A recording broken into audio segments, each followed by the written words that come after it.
This is sad. Very sad only. Okay, I'm sorry. Whatever I did, I am sorry. Well, this is your fault. They did not need to die. My fault they attacked me. How am I the bad guy? Your fault! Hey, whoa. Your fault! You're like a baby, making noise, don't know what to do.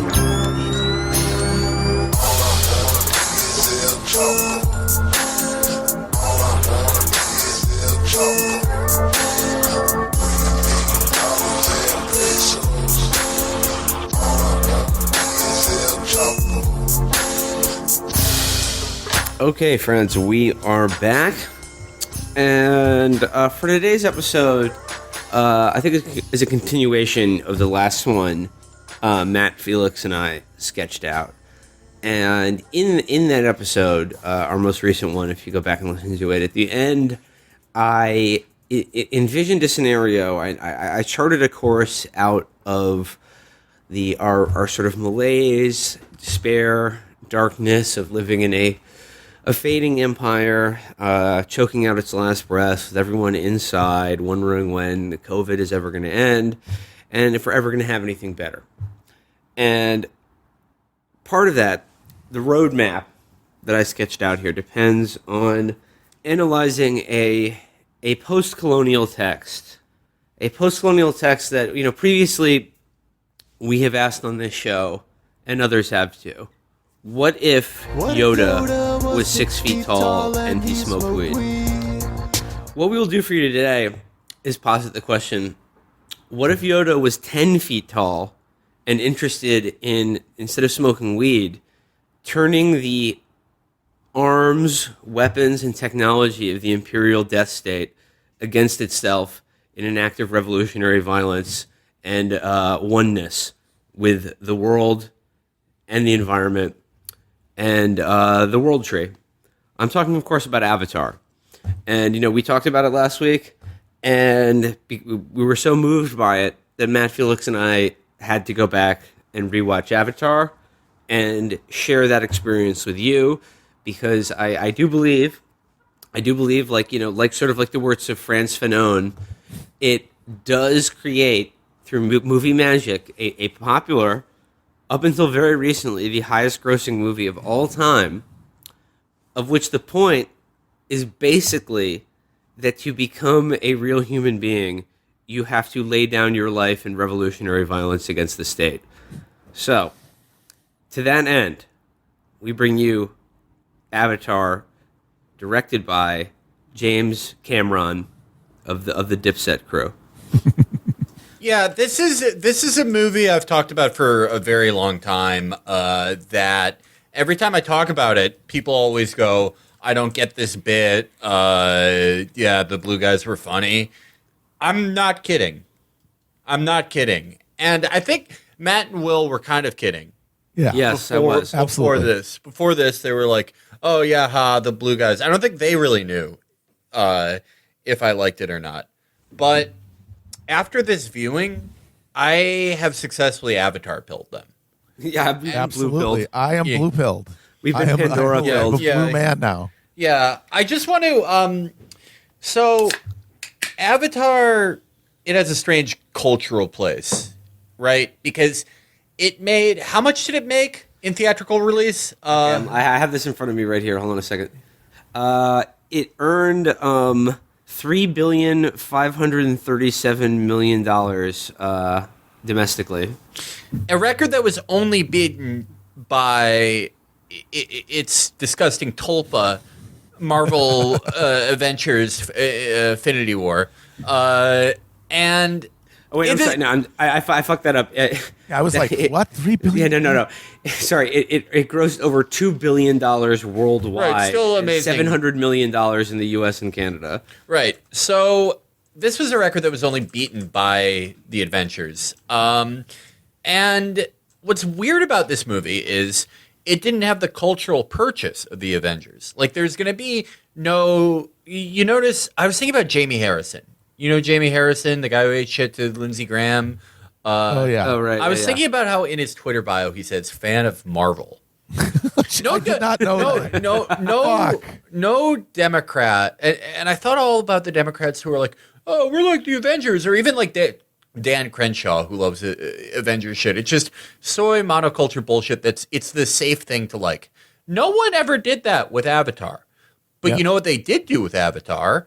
People's middle-aged fathers wanted to kill themselves to be alive in Na'vi. People started questioning Empire. I remember my brother posted about this when I was posting about Avatar literally all weekend, that my mom and dad called him on the phone. You know, he is like an adult with a job. They called him in like 2010 and were like, you have to see Avatar. And my mom, who is like, I think, like in her late 50s at the time, was like, it's about capitalism, imperialism, power, racism. And then my dad just shouted in the background, it's about love. It did have an amazing effect on people. It did have an amazing effect on people, but the media consciously did not want it to be memeified. And it couldn't be memeified because it's too, You couldn't process, like, people like to point that out about Avatar. Oh, it had no cultural, long-lasting impact. Well, what is the actual cultural, long-lasting impact of other big movies like The Revengers? It's memes. It's easily digested little pellets of like things that replace your personality. The stuff in Avatar that's memorable, it's not like, you know, it's not guys in suits who do quips and do bants that you can repeat to your friends. Because Jake Sully is, as we'll talk about, sort of an intentional empty space in the middle of the movie.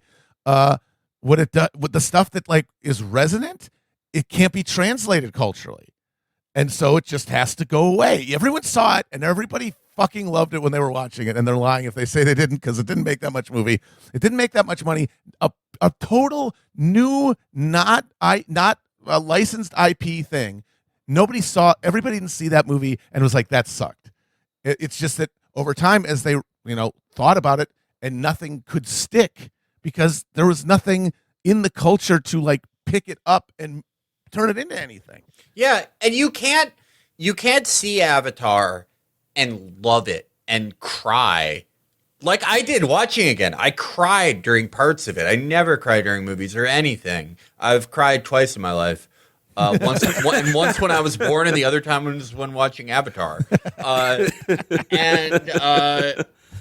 You can't do that and then go on with your life. You have to make a choice. You're like, do I love Avatar and the message of Avatar and the world of Avatar? And as we'll get into later, the world of Avatar is just love.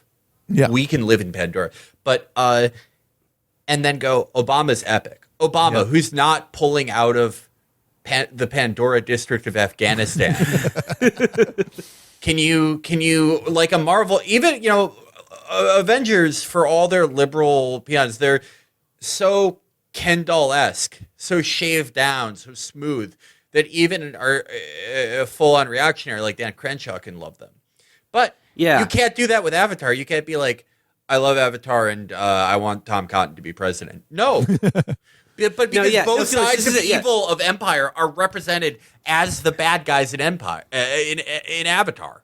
I saw something today on Twitter that said that Chris Evans's portrayal as Captain America probably did more to rehabilitate the idea of America as a good place in the world than anything else that's happened in like subsequent time period. And you know what? There's probably some truth to that. But the guy who said that think that's a good thing. He thinks that's a good thing. He thinks that's a good thing. And the message of Avatar is like unlike the adventures, like this idea that the good people come together to fight on behalf of like the values that we as Americans hold dear to ourselves. The message of Avatar is that if you are a good person, you need to come together and destroy America. And literally lay down your life, in a violent revolutionary struggle against the American state. Avatar is telling you have to be Chelsea Manning. Like if you can't, you have to betray your country. You can't be a cog in the machine and feel bad about it, and that's enough. You can't be Martin Freeman, the soy CIA man from Black Panther. Yeah, you can't do that. And you know what? I remember when Avatar first came out. And it was phenomenally successful at the box office. As we said, up until Adventures, it was the highest grossing movie of all time. But I did remember when it came out, like certain conservative critics were very angry at the movie because they were like, "Oh, I was looking forward to Avatar," but then at the end, I couldn't believe that Hollywood has gotten to the point of anti-Americanism, in which they would presume that the audience would be cheering to have these stand-ins for American GIs be annihilated in combat. I was there. They did. They did. People were standing up in the theater. People were standing up in the theater and rooting for the Viet Cong. Yes. In Chicago, in theaters all over the fucking country. They were doing that. And you know, like, Felix, you're right. When I first saw this movie, I thought it sucked. And I thought it was kind of an embarrassment to look back on. And then I sort of ironically liked it. And then I was like, yeah, you know, there's something good about it.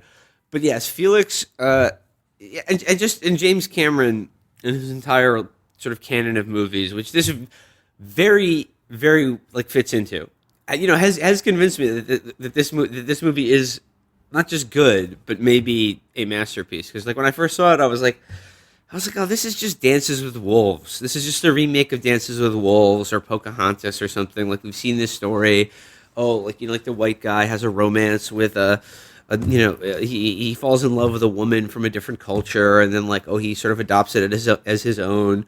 But I don't think that's really, I mean, that does happen in Avatar, but that's not really what's going on here, in my opinion. No, absolutely. It's completely different. It's completely different from Hollywood white savior movies about Native Americans, which, by the way, those movies, the point of those movies is they were made during America's ascension as the sole superpower, but in a new American liberal culture.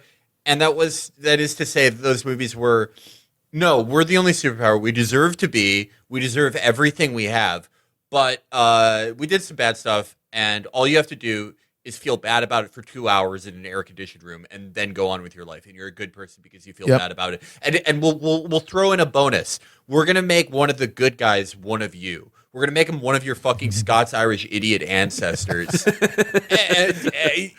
and he's not actually a white savior because he doesn't save anything. Avatar is about a white savior, but it's totally different. It's totally different because Jake Sully, the hero of Avatar, he's a nothing. He's a nobody. He's a cipher, and people criticize this performance by Joel Edgerton. But it's really it's Sam Worthington. Same guy. That's how much of a cipher is. You confuse him with yet another stock Australian guy, like sort of tough guy movie actor. Exactly, though. But that's like why it's brilliant. It's like, no, he would have to be someone who was on the surplus benefiting side of Earth. Yep. But is still so alienated and literally chewed up and spit out, has lost his brother, has lost his familial connection, has lost the his use legs. of his body, yes, and is so devoid of characteristics and personality and anything like culture or affection because you could be given all this surplus, literally surplus from space, surplus from the heavens. Yes. And you can be nothing because it's not meant for you. Yep. It's meant for the guy who owns the company, who processes the surplus. And he's not a white savior who, like, he's better at being indigenous than indigenous people. No, that's not the point. The point is he gives them the only thing that he can give, which is knowledge of how the empire works. That's that's actual solidarity. He actually helps them in the only way he can. And what's more, he completely sacrifices who he was in the empire. He doesn't go back. He can't go back. I mean, and that's the other reason he's not a fucking white savior. He's not white. By the time he does the savioring, he's literally one of them. Actually, like you talk about, he's a 12-foot tall blue man. He is. That's it. He's with them. He is as abject and as he is part of the people. He is one of the Omaticaya. Exactly. Because he gave himself up. Because he gave his life up. Literally, he gave his body. His body withers away at the end of the movie. His body goes away. There is no more Jake Sully anymore. Yeah, he's a Na'vi now, and like people get like riled about that because like, oh yeah, you're letting off white people, you're letting off the criminals of empire, because this is, after all, what is this? This is a thing for all of these fussy toddlers sitting in the global west to entertain themselves. But like you said, there's no feeling good, because if you by the end of the movie are rooting for the fucking Na'vi, and you find anything cathartic about that moment at the end where he literally wakes up as a Na'vi, a full one, for the first time, you have to do that by having fully emotionally divorced yourself. Not ironically, not through the gauze of history, but through the actuality of the American empire. All right, so let's get into the movie itself, because I mean we referred to some of the elements of it, but I think by sussing out the details, I think if perhaps you're rolling your eyes at the case you're making here, I think describing the film itself and some of the parts in it will hopefully begin to clarify where we're coming from here. So the movie begins in I believe it is the year 2154.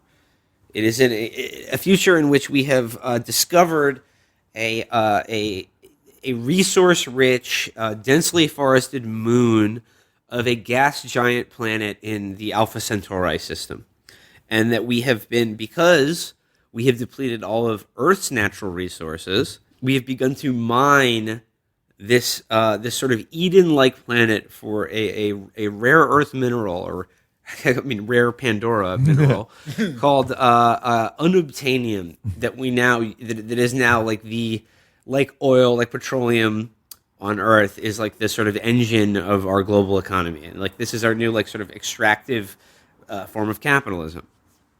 And the main character, Jake Sully, played by Sam Worthington, is a former Marine who has been paralyzed in combat. He's a paraplegic. Paralyzed, by the way, and the movie makes clear, in a campaign fought in Venezuela. Yep. So once again, Cameron is telling you here, this is the future, America. Yep. This is where we're going. We got to march over the whole surface of the world to physically secure its resources as they dwindle. And the end of that is not some fixing or getting it to anything new. It's, oh shit, we got to find another planet. Yeah, we literally have to find another Earth to rape and pillage, to keep our home planet, to keep the system of capitalism going on our home planet. Yeah. Did you guys see that viral news story a couple weeks ago where it's like, there's a comet worth 70 trillion zillion dollars in Milky Way or whatever. It's like, boy, if we could just get our hands on that baby, our problems will be over. Yeah, so and it is strongly implied as well that the Earth of 2154 is a husk. Yeah. That there are no more trees. There is no more nature on our planet, because we've destroyed it all through the process of extraction, capitalism, and exploitation. So we just have to find a new Eden and the unobtainium there and take it. But the problem is, the planet is habited by a humanoid species called the Na'vi. But the thing is, the atmosphere of Pandora is toxic to human beings. We can't breathe it. We need to be either inside in the sort of a mining town and military base facilities that we build as sort of beachheads to go out and mine this stuff. But we have to you have to wear masks if you're out in the air of Pandora. So the solution to that problem is that the company, in conjunction with advanced scientists and academics, have created a way to clone the bodies of the Na'vi and create a sort of keyed to an individual's specific genetic code, a sort of a Na'vi match for them, through which, through the magic of technology and science, you can sort of project your brain and consciousness into, and then you're now inhabiting the body of one of these 10 feet tall Na'vi people, and but crucially, you have free reign now to walk and exist in the space of Pandora, right? And so like there's this uneasy alliance here between a military corporation, a private corporation that is also an arm of the United States military, and they use their own Marines as basically private security forces to help the securing of this mineral from this planet and fight any natives, any of the Na'vi people who would wish them to stop strip mining their planet. And the crucial thing here with Jake Sully is that he was never meant to travel to Pandora.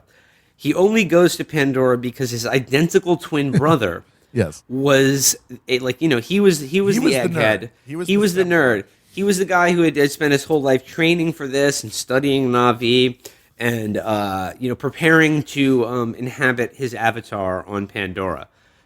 He is randomly killed in some sort of like street mugging or something like that.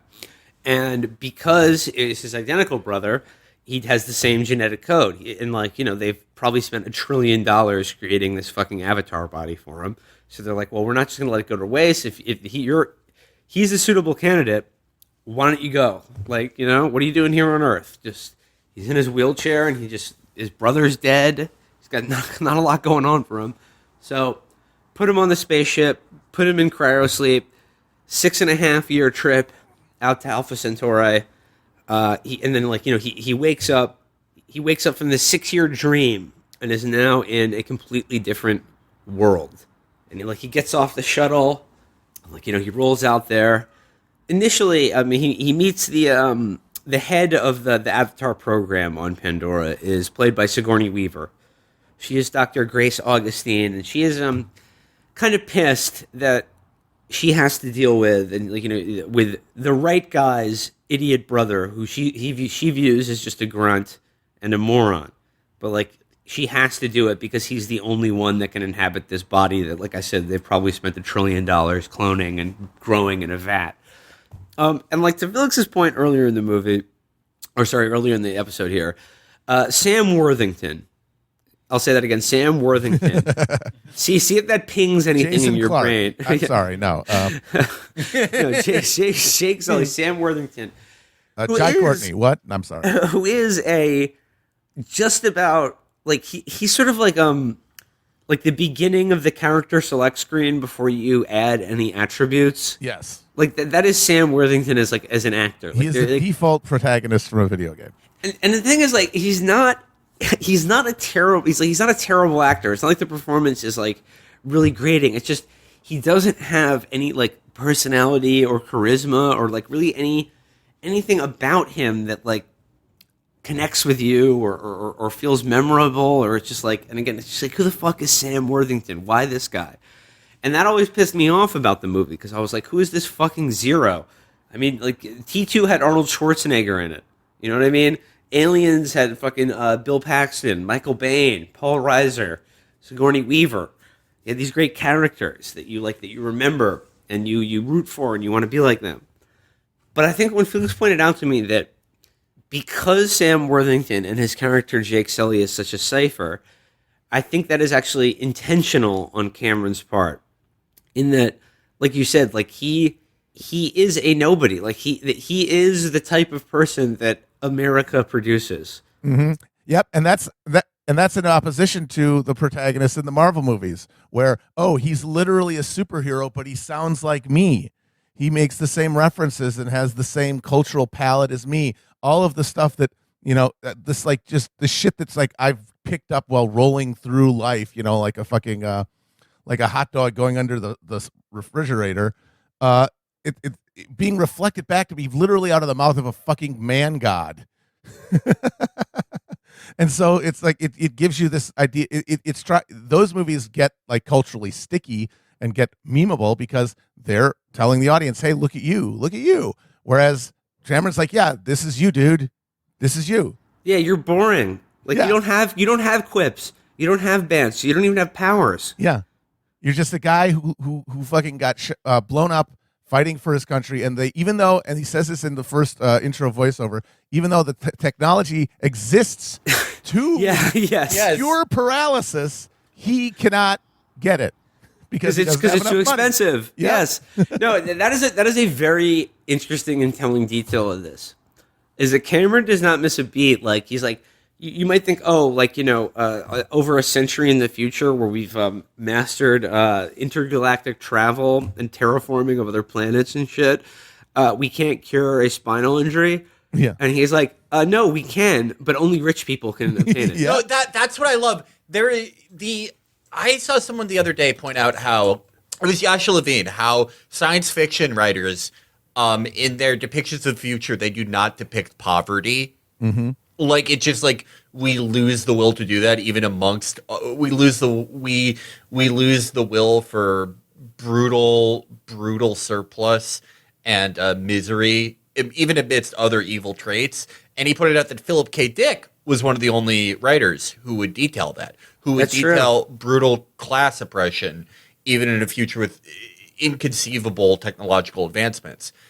And what I love about, I think the Jake Sully spinal repair surgery problem is he repeatedly does this, where Cameron's vision of this future is, no, there's going to be untold technological advancement, but it's still this world. Yep. It's still America. And there's something with the design of the mech that we're going to get into later that perfectly signifies this. Yeah, because Yeah. the dream, the lie we kind of tell ourselves with science fiction, if it's not, like intentionally kind of challengingly transformative, sort of like Star Trek, where you stipulate, no, this isn't our society. Yeah, this is a post-scarcity society. Our society blew up. Yeah, And like the then point out of Star the Trek- ashes, this emerged. Yeah, like the point of Star Trek is that like all the technology, like faster than light travel, replicators, teleportation, or whatever, are features of the fact that human society has like it advanced not just beyond the American nation state, but like a post-scarcity utopia in which, because there isn't scarcity and like the surplus created by technology is like evenly distributed, Yeah. that we are capable to use that technology to explore the galaxy and not at the expense of, like it's not like Earth and Star Trek is just like an endless like shanty town. Yes. Yeah, exactly. No, it's like, oh, we were able to distribute, resources across the planet equitably, and now, hey, let's go see what's in space. Let's see what's up there. And like I said, what's interesting about Amistar is that like we are exploring space. We are doing probably like one of the most profound things human beings can do: discover life on another planet, walk on that planet, live on that planet. We are only doing it to just continue the merciless death drive of capitalist accumulation. Yep, and that's because like I said, I forgot. The lie of science fiction that isn't explicitly utopian like Star Trek is that technological innovation by itself will lead to some sort of phase shift in human civilization. Yes. And Cameron is pointing out we've had 200 years of technological innovation. Things have changed, but the basic structure has only intensified a process of extraction. Yeah, Matt, I see a lot of that shit on Globe Twitter. Yes, is that like they all think there's a lot of problems and maybe America isn't perfect, but you know what? With our innovation and like innate creativity, like there will be technological advancements that will just kind of solve these problems. The cotton gin will surely end slavery. Yep. Like apparently we have the technology to use to have like basically every potentially pandemic virus have like early R&D prepared, so that if one emerged, we could have a fucking vaccine in like 3 months. But there's no money for someone else to make there other than the money you're paying scientists to help people not die. So yeah, no, it's F. Murray Abraham and Inside Llewyn Davis. I don't see a lot of money here. I will make it less abstract. We have a million plus group of able-bodied young adults who could safely provide food and water and every necessity for people during a lockdown, and more than have the funding to do that. That exists. We have been tasking them during this pandemic with driving multi-billion-dollar obsolete technology around the South China Sea and getting lost. Or having rocks thrown at them in year 25 of the war in Afghanistan. Yeah. And we have the technology, like you're talking. Like, we have the people. We also have the technology in the form of stuff like the basic algorithms that power things like delivery services.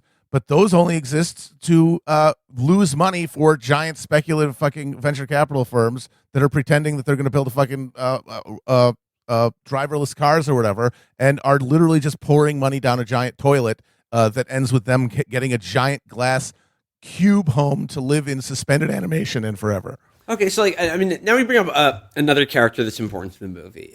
The villain of the movie is Colonel Miles Quatrich, played by Stephen Lang, who in the movie is actually like very good, memorable performance. It is a very good villain character, and he is the portrayal of colonial, like, imperial military management and violence.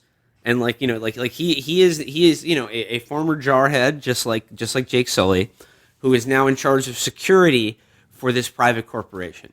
And security means he is there to manage and suppress the native peoples of Pandora.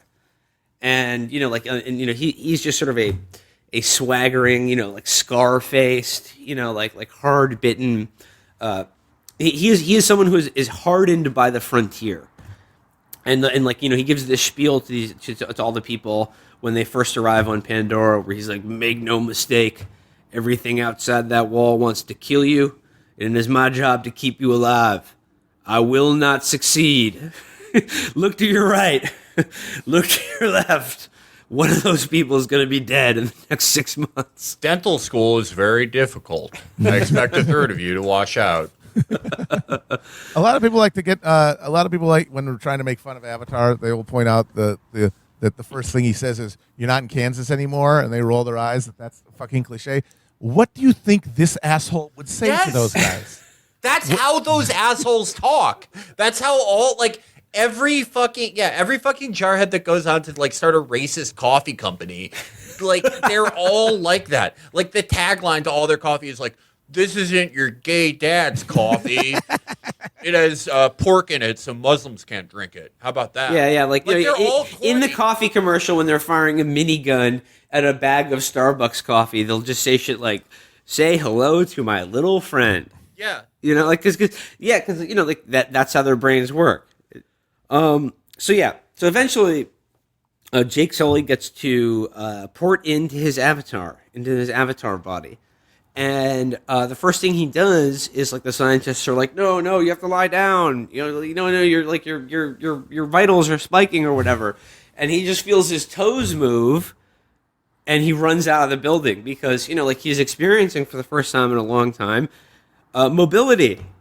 He experiences this ecstatic joy of being in control of not just his body again, but this perfect, angelic, 10 feet tall, like a angel, basically.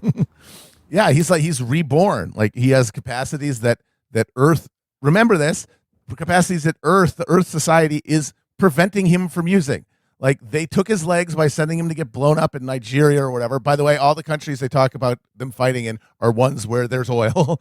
Yes, Quatrich says he fought in several campaigns in Nigeria, and Jake Sully was a recon marine in the Venezuela campaign. And then it's all right, you got us that oil. We have a society that can cure spinal injuries. Good job getting us that oil. What about my spine? Who's new phone? Who's this? Motherfucker. Jake Sully, we're going to do an awareness-raising concert about Marines who lost their spines in Venezuela with the Modest Yahoo hologram. Good luck, bro. Okay, now here's another important facet of this, because I said in the sort of corporate, military, colonial, imperial management of this mining project, there's sort of two nodes of it. There's Quatrich and his sort of private security, and that's the thing, they're not just private security. They are the official armed forces of the United States or global government at the time, but they are just contracting directly for a private corporation. They're not just mercenaries. They are soldiers acting as mercenaries on behalf of a private company, but they are still technically in uniform. But the other half of that are the scientists. Sigourney Weaver's character, and like there's another guy who has been sent to Pandora, and like he has his own avatar body waiting for him, and he's one of these nerds. You know, he's a nerd who's been like waiting for this his whole life. He went to school for this. He studied 5 years to learn the language. And these are the PMC. Yes, exactly. Yes, exactly. And like the scientists think that they're different than the brutal imperial machine who is funding all of their research. And they look at all like they look at all of this like the perfect and wonderful opportunity to pursue their research like as they see it. They don't see themselves as part of the same apparatus as these military assholes who they have to work under. And then like I guess like the head of the whole operation is played by Giovanni Ribisi, and like he's the corporate dickhead. He's the Paul Reiser character from Aliens. But like if he was in like but he is the shot caller on the base, from the corporate. Yeah, like Quattridge is technically under his command, right? And it's very telling that the first scene you see with Giovanni Ribisi, he's in like the ops center, he's in his command office or whatever, and what is he doing? He's fucking putting. He's playing golf. Yeah, he has it's the year 2154. He's on an alien planet. And what is he doing? He's practicing his fucking putt. Yep. He's on an alien planet with sights and flora and fauna more beautiful and that the human mind can barely even process. Like just heavenly beauties. And he's like, when I get back to Earth, they're going to wonder how my putt got so good. It's it's perfect. The PMCs are so perfect, but the range of the PMCs are so good because Giovanni Ribisi, he's sort of like the McKinsey guy. He's like, hey, come on, all right, silly season is over. Stop fucking around with the blue bullshit. We gotta get the bottom line going. But Sigourney Weaver plays like sort of a Samantha Power type. Yes, and both her avatar body and her human body, she wears Stanford t-shirts. And he has red hair. It's so that is not unintentional. Yeah. That is not unintentional. But it's like what's so great about it is like the PMCs who like think that they're better than the Marines or Giovanni Ribisi because they have an appreciation for this culture that they are just as well raping and pillaging, just sticking their fingers in the open sores of this beautiful planet. They think they're better because they think when they go home, they're going to like introduce Na'vi words into conversation and tell people the blue guys aren't all terrorists. And here's the most important part, though. They think they're different than like the brutal military exploitation. But the thing is, they and their research projects and their avatar program are the single most effective means of oppressing and exploiting the Na'vi people. They're USAID. Pandora. Yep. Yes. Because they set it up like we want to get this unobtainium. These blue people are here. They're not high tech enough to stop us from taking it, really, but they're good enough to fucking kill us real easy if they want to. And so it's like the best way to do this, the lowest cost way to do this is to get some fucking nerds in here who read some books about these assholes and try to talk to them, and then make them into the blue people themselves. And what do they do? Offer them roads, offer them education. Yeah, everyone knows English in the Na'vi country, in the village because they got taught by Sigourney Weavers. Like, okay, why are you doing this? It's not for the benefit of the Na'vi. They did not need anything. What you need is to feel good about the fact that you're destroying their fucking planet. And that's what everybody back home on Earth has to feel like too. So, I mean, it gets going when like, okay, so Jake Sully in his avatar body, like eventually, like, you know, he goes out into the bush. He goes out into the vast, like the Eden-like forests of this planet, and you know he's essentially there as sort of a bodyguard for Sigourney Weaver and the other nerd in their avatar bodies. And you know they're walking around out there, and he has a gun. He's got a big ass gun as a Na'vi person, and you know he's walking around out there and he's taking in the sights, and it's all pretty cool. They got oh wow, here's a mushroom that's 10 feet in diameter. Here's plants that glow when you touch them. Here's a tree that's as tall as the Empire State Building. He's walking around out there, and then eventually, because he's a dumbass and he doesn't know or respect the environment he's in, he has a run-in with a creature I believe on film they call a Thanator, which is basically like a sort of I don't know. Imagine a tiger covered in bulletproof plates and 6 legs. And the tiger chases him through the forest. He gets separated from Sigourney Weaver and the other guy, and he's out alone by himself at night in this alien jungle forest. And while he's stumbling about, being beset by there's sort of like a species of dog-like things that also have 6 legs. They're like Dobermans but wetter. Yeah, very wet, very sleek. And he's bumbling around out there trying to survive, and who comes across him but basically the princess of one of the main village. Her name is Neytiri, and she is played through all mocap by Zoe Saldana. And she initially sees him because she's drawing a bead on him with her enormous bow and arrow, which is actually I think one of the cooler parts of this movie is that the Navi's bow and arrows, because they're 10 feet tall, shoot arrows that are basically like being run through with a pool cue. They're enormous. And she's drawing a bead on him because they understand what the Avatar program is. Yeah, they understand that just because this asshole looks like them, but he's still walking around with fucking pants and a fucking and an iPhone and shit. They understand that this is a false body being possessed by a demon, and she rightly understands that if you see one, you should kill it. Yes, but in kind of a corny way. As she's drawing a bead on him with the arrow, she sees this sort of this ethereal spore floating on the air, sort of dancing through the air that lands on the tip of her arrow right at the decisive moment, and she interprets that as a sign from the deity that they worship, Awa, which is Awa represents this kind of this biological network that connects all living things on Pandora, from the giant mushrooms to the trees to the wet dogs to the fucking the mega tiger, and she pauses, and then she saves him from the wet dogs, and then he's like, thanks, hey, it was pretty cool, right? And then she's mad at him. She keeps calling him baby. You're baby. You are baby. You are baby, because he's irresponsible. He doesn't take responsibility for anything. He's loud, and he very much like a baby on his own doesn't know how to live. Literally, will die without an adult.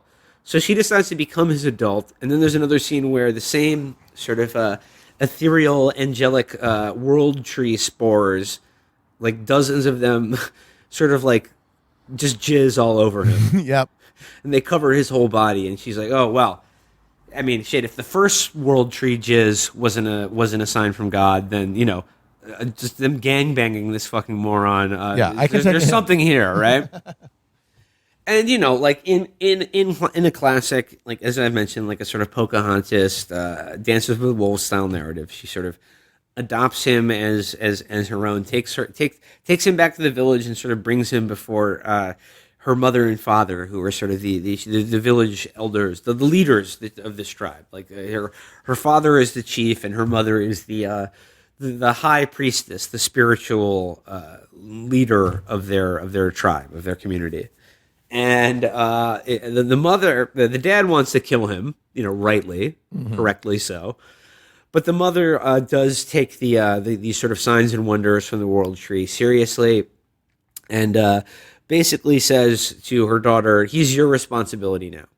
You got to teach him our ways." And interestingly, she says, "We will see if his insanity can be cured." Mm-hmm. Because what we think, our normal human behavior, our way of doing things, our way of seeing the world, is to them clinical insanity. Not just insanity, but a term we've used before to describe imperialism or a strain of imperialism or a part of imperialism, crackpot realism. Yeah. What is crackpot realism? But 100 years in the future, you have committed wars in Africa, in South America, God knows where else in this alternate history that Cameron has built, all over the world, raping the earth, killing millions, making the earth uninhabitable, and then running it down to its core. All that surplus, none of it put into developing anything sustainable, none of it into developing a better way of life. Taking the people who got you those resources, who killed those people for you, and throwing them in the fucking garbage and going, hey, do you want to become a blue guy, I guess? Yeah, here you go, dumb fuck. And Sully himself, he throws his body away doing this. He throws his life away. He has nothing. Yeah, of course I'll help you. Yeah, of course I'll do this. Of course I'll do another thing for the Empire who I did so much for, and I have gotten nothing from it. I can just pretend I know how to walk in this piece of military technology that they made just for extracting more resources. And if they do get those resources, what do you think happens? They run through it just like everything else. Yep. Onto the next planet until you run out of planets. We got to go to the planet to keep doing this thing. Yeah. That sucks. It's that is the most insane thing. That is imperialism. Yep. It's insanity. It's insanity for everyone except for the fucking reptiles. Yep. Because they're the ones who actually gain succor from sitting in an air-conditioned room and fucking putting on a fake green. Yes. So yeah, like so he becomes sort of adopted by this tribe and by Netheria, and she's going to teach him their ways. And then, like, of course, like he is able to, he wakes up in his human body and is back in home base. And, they're all very excited to find out that he has accidentally gained access to something that they've been trying to do for years. And both Sigourney Weaver and Stephen Lang, the military asshole, both realize how valuable he is now. And they both want to use him for their own purposes.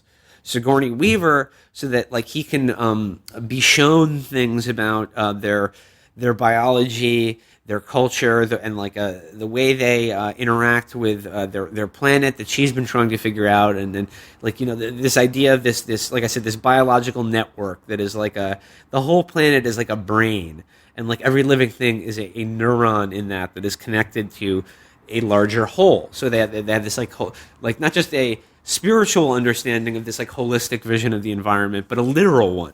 Mm-hmm. Steve Quattris, the Stephen Lang guy, understands that like, oh, I now have a Marine in a Na'vi body who can do scat recon for me. And he's going to get me all the intelligence that I need to, as he says, to find their pressure points so that when it comes down to a firefight, which it will, in his opinion, we can hit them where it hurts, and we know how to kill them better. Why do you think the tree chose Jake Sully? I mean, the answer may as well be just moving the plot forward, right? Yeah. But seeing the incredible depth that we only have figured out about this movie 10 years later, things like the Stanford t-shirt, I think it's because the tree knew, no, we can't do it to Sigourney Weaver because she's benefited from this. Yeah. She's benefited from the system that is carrying us up in part. This guy is a nothing. He's a nobody. He can give this up. No one else can. Yeah, and there's another guy that was one of the science nerds who was like friends with Sully's brother, who like read up on it, and he knows Na'vi and he knows the names for everything.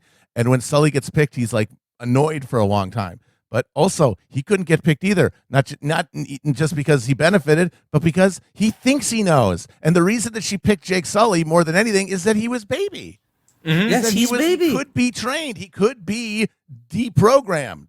The fucking nerd could not be deprogrammed because his scientific approach to this problem that is embedded within the insanity of imperialism that he doesn't even see means that he would never. There would be so many points of resistance that he would never be able to be turned into an actual person in the one of the people. So so what is the actual like intelligence that he's gathering here? Here is where it gets into, I would say, not just one of the more subversive parts of this movie, but one of the like in a giant Hollywood blockbuster mega movie, like an actually revolutionary element of this movie is the place where the Netheria and her tribe live is called Home Tree. And like they live in like a village that is inside this like gigantic tree, massive. Like I said, the size of a skyscraper. Keep that in mind. And then like Jake explains to Quatrich, the military asshole, like it's supported internally by all these different like struts and columns and inner superstructures that you don't see from the outside. And he's like, aha, very interesting. So, while this is going on, he spends, months with them and he learns their ways. He learns how to hunt. He learns how to ride one of the dragons. He learns how to ride one of the horses. He ports into them with his ponytail tentacles. And eventually he is officially made part of the people. He is sort of initiated. He's bar mitzvahed. He becomes a member of their community officially. He's patched in, exactly. Okay, now, here's something that I have to mention about our film experience in watching this movie that drove me absolutely insane, and I thought I was losing my mind. After Jake gets bar mitzvahed by the Na'vi people, the Zoe Saldana character takes him into some sort of a grotto with glowing tendrils of the spirit tree. And she says, now as an official man in our community, you can choose a woman. You can choose a mate. And he tells her, I already have. And they come together and they join. They kiss each other and make love. When we watched this movie, we rented it on Amazon Prime. And I was waiting for one thing in this scene, and one thing alone. And that is the scene where Jake Sully and Netheria have sex by joining their ponytail, like sort of genital tentacles together, and intertwining them together in the exact same way they have already shown him intertwine his genital tendrils into a horse and a flying dinosaur.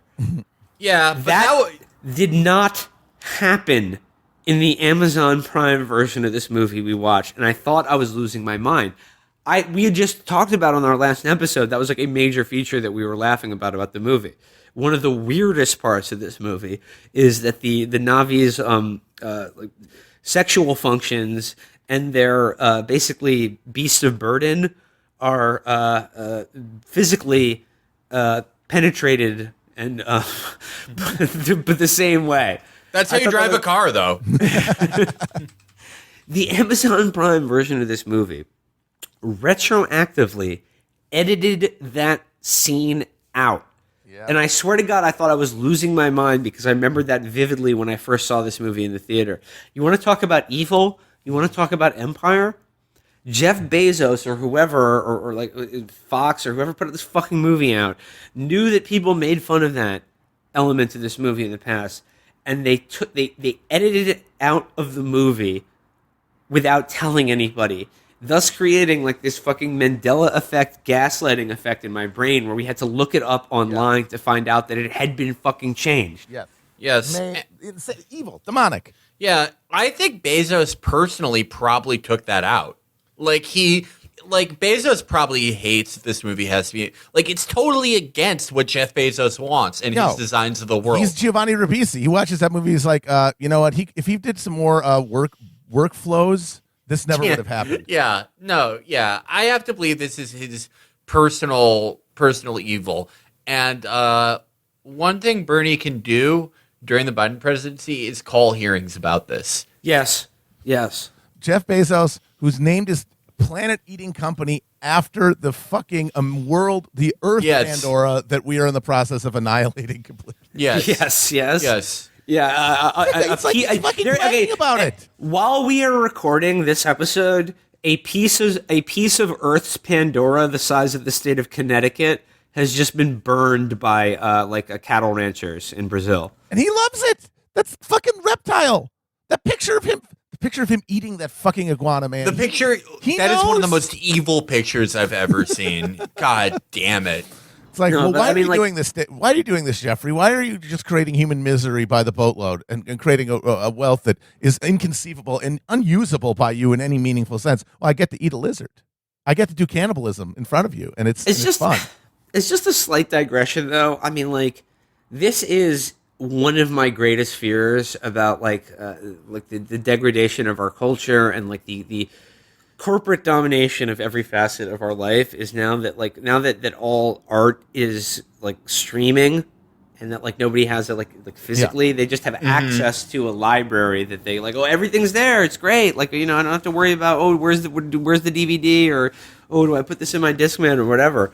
Yeah, it's great in one sense and I like it, but the terrifying thing though is that the fact that it all exists on a cloud controlled by Amazon means that they can, at the push of a button, erase entire swaths of our culture or edit out things that are inconvenient about things that we've already all experienced. Like, remove it from our cultural memory without telling anyone, and for nefarious reasons, they can do that at the push of a fucking button. So if you have that out there, a copy of the original uncensored Avatar with the alien tentacle fucking scene, please let me know, because I need a copy of this. I cannot bear to think that beautiful scene of love was robbed from us. And on the flip side, this is not the only one of this.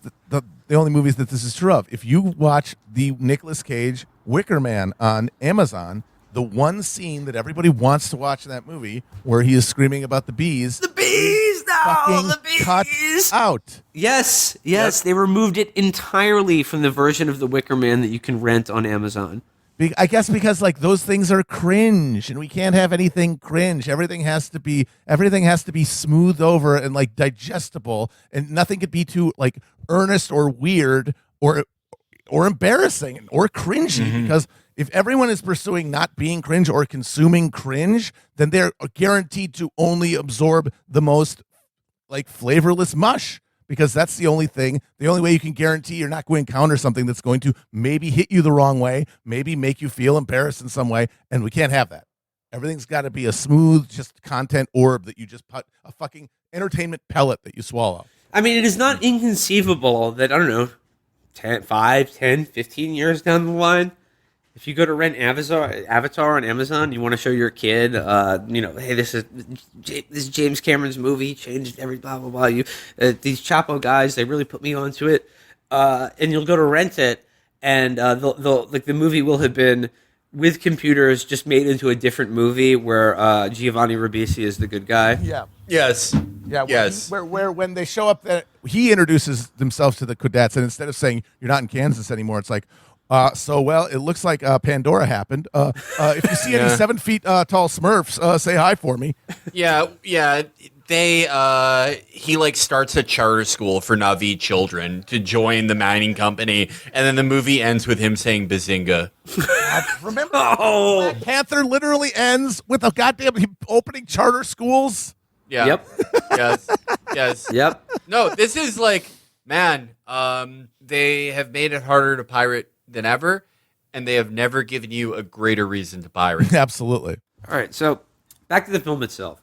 Eventually, like it's all coming to a head because the mining company knows that one of the single biggest deposits of unobtainium is right under the home tree where all the Na'vi live. Darn it. And, like, you know, they know that, like, look, this is the only reason we're indulging any of this Avatar bullshit or any of, like, the teaching them English or any of this bullshit is to get them to move from, like, their ancestral home so that we can bulldoze it and fucking strip mine it. But that'll be it, though. After they do that, that's fine. It'll be done. Yeah. The Na'vi will go somewhere else, and then we got our unobtainium, and we'll be gone now. Bye-bye. Thank you for letting us take your tree away. Yeah, It'll So be fine. eventually, the Stephen Lang's character, the military guy, uses Jake Sully's own words to make the case for why we should just fucking attack them right now. Like, they're because and the more Jake Sully begins to sympathize with them and become a part of them, like he says in his own little video diaries, like, everything they sent me here to do is pointless. Like, these people are not going to leave. They're not gonna become like us because we have nothing to offer them. Yep. Yes. Like they have like their way of life is perfect for them. There is nothing about our world They're in or a our way of balanced life. relationship Yeah. already. They don't have to go to space to try to get some more resources to keep the whole thing from falling apart. Yes. Yes. So, and then Giovanni Ribisi's character is like, yeah. I mean, is there a way we can do it sort of like sort of humanitarian? Can we like limit civilian casualties or whatever? And Quattrich is like, I'll shoot gas at them first. Yep. Yeah. And that's like, key because all right, okay. because you can't have Quattrich can't be in charge. If Quattrich is in charge, then you don't have a system of like coordinating like the capital machinery to anything other than just conflict. Conflict is just supposed to be the tool. You has to be a tool. The tool has to be held by a guy who has been sufficiently conditioned by culture to know, we got to press the button and kill these people's tree and kill as many of them it takes to get the unobtainium. But I got to feel bad about it. And the other smart thing that they make clear in this movie is that it's not just like they're on some alien planet, they got the guns, they can just fucking blow these fucking blue people away if they want, steal their shit. They do make clear that people on Earth are aware of what's going on. Yeah. Like through the media and things like that, like the Iraq War. Like, for instance, if Blackwater does a fucking massacre, or we shoot like enough depleted uranium into Fallujah to like lower the birth rate for the next 5 generations and poison an entire city of people, that kind of looks bad. Yeah, people go like, maybe people can make it good. angry about if that. If we're doing this, maybe we shouldn't do all the other things that this thing feeds. And you have to keep that, like, people know it at a deep level, but you can't remind it of it too much. It can't be in their face. Yes. So, he's like, okay, like, all right, let's just pull the trigger on this. Let's start the operation. So, like, Quattrich and his jarheads, they assemble their locust-like swarm of, like, attack helicopters and this gigantic gunship. And they all amass on Home Tree. They shoot it full of gas. Jake Sully's trying to warn them, but like he is since prior to this, like, sort of outed himself as like, hey, like, guess what? Like, I'm only here because I've been a spy the whole time.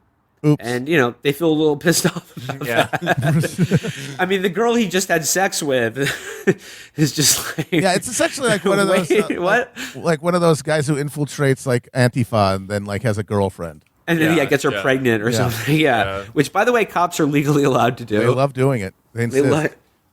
They can have sex with women as part of their cover. Yeah. Even though it's basically rape. Yeah.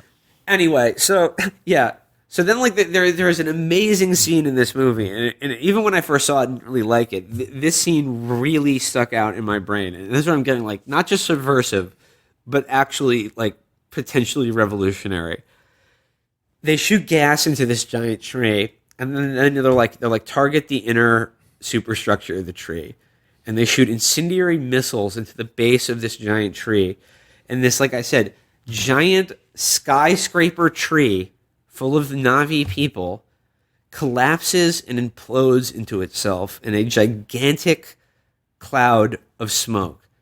And you were watching this, and it is unmistakable that James Cameron is recreating 9/11, but we are doing it. Yes. And this is when we were watching it. Like, this is the point. Felix, you said it. The point of this movie that Cameron is saying is that America does 9/11 every single day to the rest of the world. Yes. Yes. This movie, if I had to sum up the point of Avatar, it's 9/11 every day. Mm-hmm. That's what it's about. That's what it's about more than anything. Yeah. And this is like, you will never see another fucking director do this ever. Yeah, like the closest is like maybe Spielberg doing War of the Worlds, where it's like, oh, it's 9/11, but it's happening to Americans. It's happening to Tom Cruise. Like, our victimhood is like being eroticized, whereas this is saying, 9/11, that's horrible, all that stuff. Oh, remember that happened to us? No, that's what we do.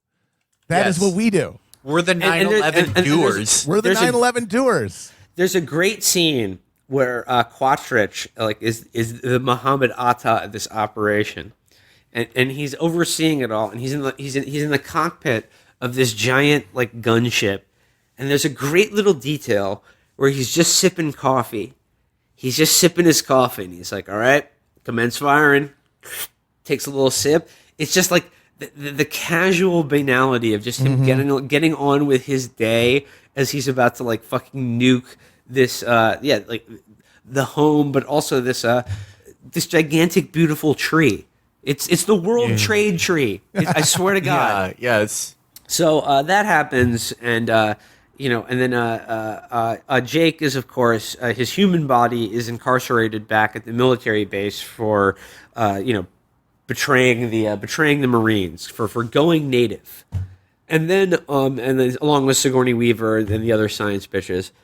But then, like, they are freed by Michelle Rodriguez's character. I haven't mentioned her so far, but she's a helicopter pilot who she's supposed to take part in the 9/11 attack, but is disgusted by it and chooses not to fire. She breaks off. She breaks rank. I want to point out, I love Michelle Rodriguez's performance in this. I love her character, and she says this is another thing that people probably made fun of when it came out, but now is genius. What does she say when she breaks rank? I didn't sign up for this shit. Yeah. And it's like the smart ass thing to say at the time was like, oh yeah, no, this is exactly what you signed up for. But no, that's his point. Yeah. Is that you're so alienated, not just from yourself, from your family, you're so alienated from your own labor that you don't even realize what you're doing. Yeah. You are in a cog who is not even aware of their function within the system until the moment of truth. Yes. And the whole point of all that superstructural stuff that's in the compound that the whole gamut of humans on Pandora represent is there to keep you to a point where you're kept from the moment of truth until you're ready to press the button. Yes. And she's the one person, and I think the fact that she's a woman and that she is not white is part of maybe why she does that. But everyone makes that choice, and it's like the reason I think people get annoyed by things like this because it's like, oh, look at these, you're having all these colonial monsters like turn against the system. Well, some of them, but the vast majority of them don't. Yes. The vast majority of people just do what they're fucking told. Yes. So she breaks him out of the brig, and hops in the helicopter and takes off. And during their escape, Sigourney Weaver is shot by Stephen Lang. And this is the thing, they repossess the technologies and the tools of this corporate imperial power to fight it, to turn against it, to help the Na'vi, to bring together the Na'vi, their indigenous struggle against a technologically superior colonial power, but joining it with not just the actual the guns and tools created by that same power, but as you said earlier about Jake Sully, the knowledge of how empire actually works to turn it against it. Yep, and that's another thing people complain. Oh, it's white saviorism. Well, I'm sorry. I mean, and this is the difference between that sort of mopey, liberal, colonial narrative is a technologically inferior society.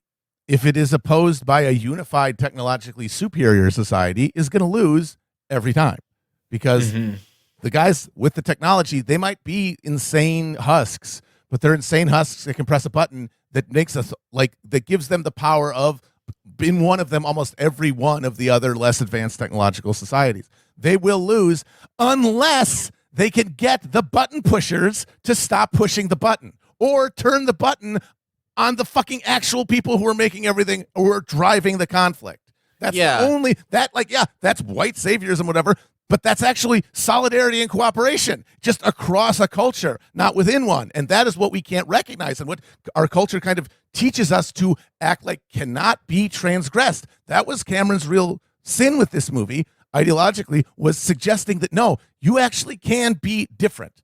It is not just like the narrative of being like a colonial, a colonial foot soldier or someone who benefits from empire is not just, yeah, boy, things could be different. Boy, those people sure seem to have the right way of it. But oh well, guy, I got a 401k after all.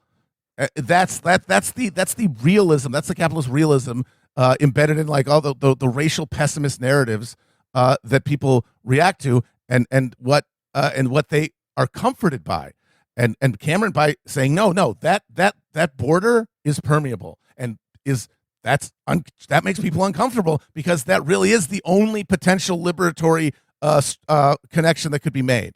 The only real revolutionary connection is one that bridges that kind of species or racial or cultural barrier. And the leader of their tribe was killed in 9/11, and Jake Sully has to return after betraying these people, but he regains their trust by riding and fucking an even bigger sky dragon. It's not important, but he gains their trust and becomes their Ho Chi Minh. Yeah, and yes. he unites not just like the World Tree tribe, but he travels around like their other parts of Pandora, and he brings together like the warriors from many disparate tribes, and to say that, look, if we don't stop these people now, they're coming for all of you. Yep. And there's a scene where he actually prays to the World Tree, and Sigourney Weaver has died, but like they've sort of I don't know, the tendrils of the World Tree have sort of like accessed her memories, and like she's died but has been absorbed into the neural network that unites the entire planet. Mm-hmm. And he prays to the World Tree, and he says, like, if Grace is in there, then you have her memories. That you can see her memories, you can see what she's seen in her life. And you will know that the planet she comes from, there is no green there. It's dead. And if you don't help us, we will do that to you. Like, that's what Pandora will look like if we are not stopped here and now. Yeah. Yes. And the thing is, and it does lead to this climactic battle, and you guys can talk about it. But like, when we start talking about, like, Jake Sully is this fucking nobody. He's a boring character. You don't even remember his face after watching this fucking movie. I didn't even remember his name. Yeah, I couldn't pick Sam Worthington out of a room if he was standing in front of me right now. But the interesting thing is, how does Jake Sully become a human being? How does he become a character? It is only through laying down his life in an act of revolutionary violence against the capitalist imperial state.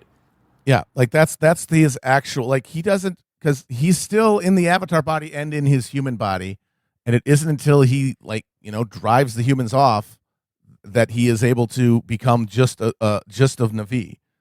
That's what allowed him to finally, like, sever the connection to transform himself. But yeah, it only happens after slaughtering hundreds of his fellow soldiers in another 9/11, and that's 9/11 as we experienced it. They're doing 9/11 to our brave troops, but you're rooting for them to do it. Yes. By that point, like, he made you feel terrible when he saw 9/11 happen to the Na'vi people.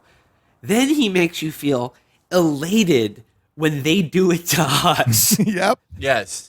Yeah, there's a specific moment that Felix pointed out where one of the Na'vi guys, they come from the sky onto these, like, helicopter things to attack these dudes who are, like, gun shipping in to wipe them out. And one of the Blue Warriors, who was friend zoned by Jake Sully's girlfriend, he jumps into the opened like rear hatch of the bay door is open, and they're getting ready to push out this gigantic cargo pallet of explosives to blow up the world, like the spirit tree that, like, is the most sacred thing in their culture and, like, in their ecosystem itself. And they're getting ready to push out of the back of this giant cargo plane this, like, giant pallet of explosives. And yeah, like the one of the warriors, like, jumps off the back of his flying dragon into the back of this fucking plane, and there's like 6 fucking jarheads there, and he just starts grabbing them, like this 12-foot tall fucking, like, he's angelic blue. Warrior. He's got like fucking he's got like feathers on. He's got, like, bangles. He's a just fully starts- actualized like human being, and And these these guys little are these rat-like little- grubs rat who are just like disgusting, like in military Little uniforms gray men. and guns. He starts just grabbing them one at a time and throwing them out of the back of this plane. Yes. As they're screaming and falling to their deaths. And I swear to God, we were just like pumping your fists in the air. Yes, yes, yes. Kill them. Kill them all. Kill the brutes. Exterminate the brutes. Exterminate the brutes. Like Colonel Kurtz says. Yeah. But we are the brutes. Yep. We are the brutes. Yep. We are the savages, and we must be killed. Yep. And I mean, not reasoned with, or that we come together to an understanding that, like, geez, I guess the environment is important. I guess there's a way to sustainably harvest the resources of Pandora so that we can build more shit back on Earth. Yeah. You either have No. to stop, fight it, or you have to be defeated. That's it. And that is, and like I said, I remember like conservative movie dorks being furious at this movie because they were like, I never would have thought that, like, you know, the sort of sci-fi analog stand-ins for U.S. soldiers, like that audiences would be expected to cheer to see them fucking put to the sword. Yeah. And people did. And, you know, Felix, you're 100% right. Guys like Dan Crenshaw can do epic fucking meme shit about Captain America and Thanos and Marvel movies. And so Tom Cotton, I'm sure when he runs for president, will be like memeing about the Avengers and shit. Can't do it for this movie. Nope. No. Never gonna happen. No. Never gonna happen. No. Dan Crenshaw he will never sell to you that he relates to Avatar. He will, to the extent that he knows about it, he hates this movie. But you know who else would hate it? John Brennan. Yep. They all hate it because they are all the bad guys in it. 9/11 happens to it, and Americans cheered at it.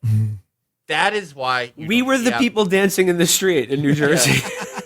That is why you will never see memes about Avatar. That's Yep. why everyone you know who is alive saw it and loved it, even if they won't admit it.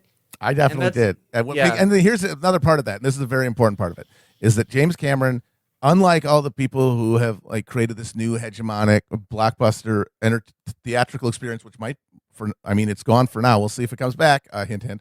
But those guys, they understand that like the text of the film is to be by the audience, not experienced emotionally, but processed intellectually, turned into memes.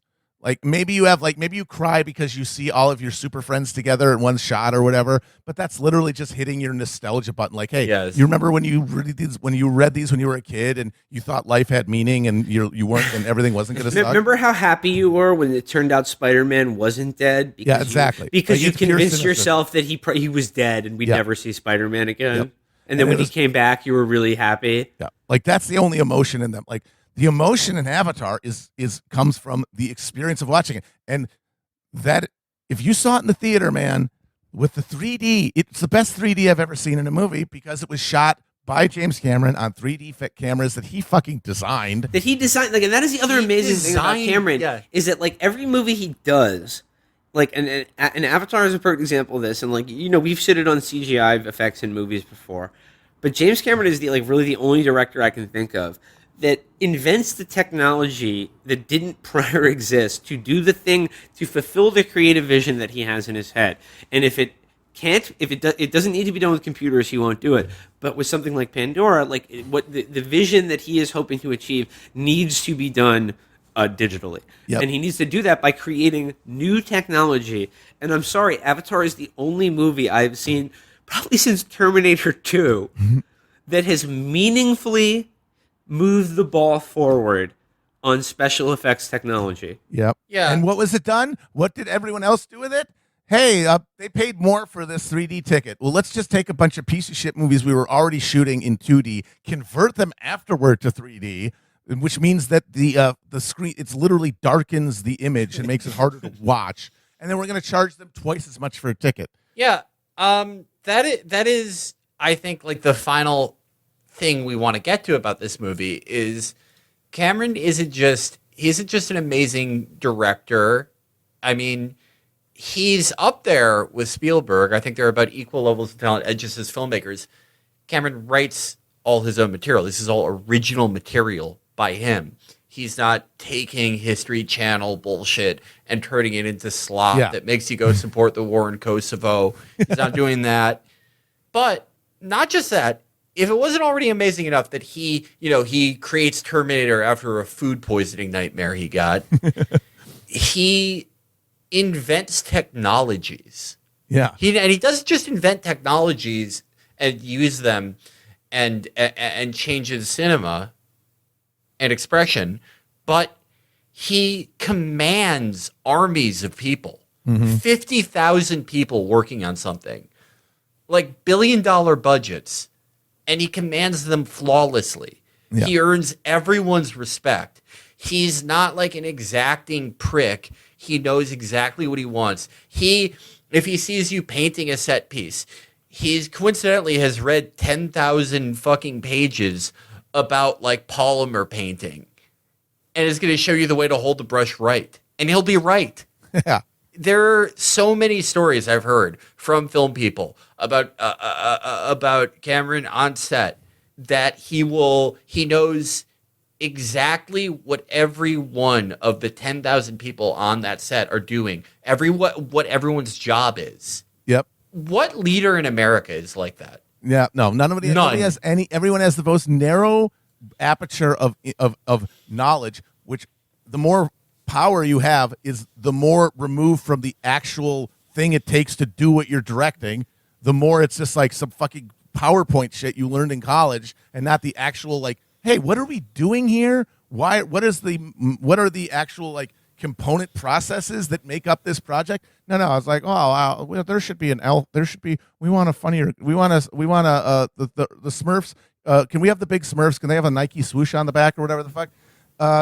And that is why I've realized, we were talking about this last time. We said, movie looks like they're going away. And the thing that might honestly save them is the fact that motherfucking Cameron is right now in New Zealand in a city-sized set making 3 Avatar movies. And a lot of people say, when it was announced and when they started shooting it, they say, oh my God, who asked for this? And the answer is, we all did in our hearts. We didn't know it, but James did. And he's trying to bring it to us. I remember reading a story about how Cameron apparently came across some quote by a critic who said, it's weird how Avatar made all that money and has no cultural footprint. And he said, well, I'll show her a cultural footprint. And of course, that reads like an egomaniac. And the thing is, Cameron is an egomaniac because, he has this confidence and he has this ability to do stuff, which means he's probably not wasting time in his mind communicating things to people, at their level, which does definitely mean he ends up kind of going up his own ass in his own mind. But that's not just him saying, oh yeah, I'll show you cultural import. It's that the reason that, as we said, there was no lasting thing about Avatar is that it couldn't be digested. It was emotional and it was subversive in a way that the memes and the cultural fallout of stuff like Star Wars and Marvel can't be. And so it didn't. And so when he says, I'll show you fucking cultural relevance, I'm going to make 3 more of these motherfucking movies, he's essentially saying, I am going to give you Avatar movies until you turn into fucking Na'vi. And I think watching these movies turns you into a goddamn Na'vi. There will be your fucking cultural relevance. And if you don't believe us, watch this movie again. This movie, he started working on the special effects during the Clinton administration. Yep. This looks better than any Marvel or DC or whatever fucking $1 trillion fucking movie. Yeah, it looks way better than Star Wars. Every CGI object has density, momentum, weight. Yep. Every battle you stand up and cheer, even when you're watching on a 20-inch TV, you stand up and cheer watching the Na'vi jump into space C-130s and destroy jarheads. When the 2 or 3 more of these comes out, when 4 or 5, no, this is humanity's last chance. As Che Guevara said, 2, 3, many avatars. Yes. Yes. Well, no, I mean, what I want to say is, when you're saying at the beginning, Avatar didn't have any lasting cultural impact because it wasn't memeable. Yeah. It wasn't a movie where, everyone's doing lines to each other and referencing it in other movies. and things like that, because I think as a filmmaker, Cameron understands that movies are an experience, and Yep, he wants you to have an experience watching a movie, that and to see something that you have never seen before, and that creates the potential for you to feel something that you've never felt before. Yep. And as you know what? Again, there's plenty of this movie as sort of as jaded, kind of cynical, ironic people that may strike you as a little bit corny, right? But that's fine, because I genuinely do think, megalomaniacally or not, he wants you to feel something, and he wants to change the way you think, and he wants to save humanity. Yep. Yes. And He it's wants to hey, save why don't you- humanity. It's like somebody says, and people point out, oh, wow, easy for him to say, Hollywood celebrity, this movie isn't going to change the world. That's cope. Yeah, we're all coping. Everybody's coping. But James Cameron can make a fucking movie. That's what he's good at. What do you want him to do? Something else that he would be worse at? This is not Cameron is not the Orson Welles or the D.W. Griffith or that of our time, because we live in a bug, soy, whatever you want to call it, time, whatever it is, hell world, clown world, fucking whatever. Our Napoleon is a film director. As it had to be. As a society of spectacle, what job? Coordinating a vast bunch of people to get something done? Well, we have a military, but as we said, that's not their job. Their job is just to keep fighting. It's not to win anything. If you want to command people to a goal and see it achieved, you got to make a movie. He is Napoleon. He is Alexander. He is Xerxes. Mm-hmm. He is the greatest administrator in North America. Yeah. And I think back again, we talked about it last episode, how when we talked to Naomi Klein, she said, I don't know what can make Americans care about imperialism. It's right in front of us. It's true. It's right in front of us. And the thing, Avatar isn't, at the end of the day, it's not Dances with Wolves, or it's not any of those horrible Hollywood guilt pieces that they made in 2006 and 2007 after they booed Michael Moore for talking about the Iraq War at the Oscar. Suddenly, we feel bad. Here's a movie where Matt Damon is sad in Iraq. Yeah. No, it's not that, because they're all about defeat. Because the left in this country wants beautiful defeat. Yep. Because they have accepted at a deep level their powerlessness because of their comfort. Our comfort is attached inextricably to this machine. There's no way that you can imagine sustaining yourself outside of this system, and so you have to cling to it even as you hate it, and then you have to just watch culture that allows you to sort of sublimate that feeling. And you're talking about how it doesn't have a cultural resonance, but when Avatar came out, there was a real phenomenon of people talking about how they were depressed after the movie because they couldn't go to Pandora. But what they were really depressed about is the fact that they fucking live on Pandora and we destroyed it. We live here. We live it. But that's the message of the movie. You live here. Yep. But you live here. But the frontier does not have to be the frontier. Yep. Destroy the frontier. It's all. You are them. The people that live in the fucking rainforest, you are them. The people that live on Iridium in Afghanistan, you are them. Yes. The people that live in Yemen, you are them. Yes. We're all them. There's no world tree physically there, but we're all them. Destroy the frontier, destroy the empire, and we will realize that we are all on Pandora together. That's it. That's it.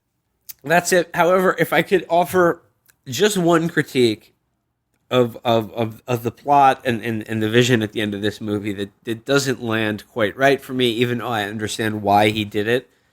At the very, very end of the movie, after the Na'vi are victorious, they expel all of the humans off of their planet, and they allow some of them to stay, like the ones who fought with them. But there's a scene where they're sort of marching them all back onto their space shuttles to go home, Yankee, and they say, go back to your dying world. Knowing what we know, particularly about the history of the American conquest of the West in this country and our indigenous peoples in this country, the Na'vi should have killed all of them. Well, for sure.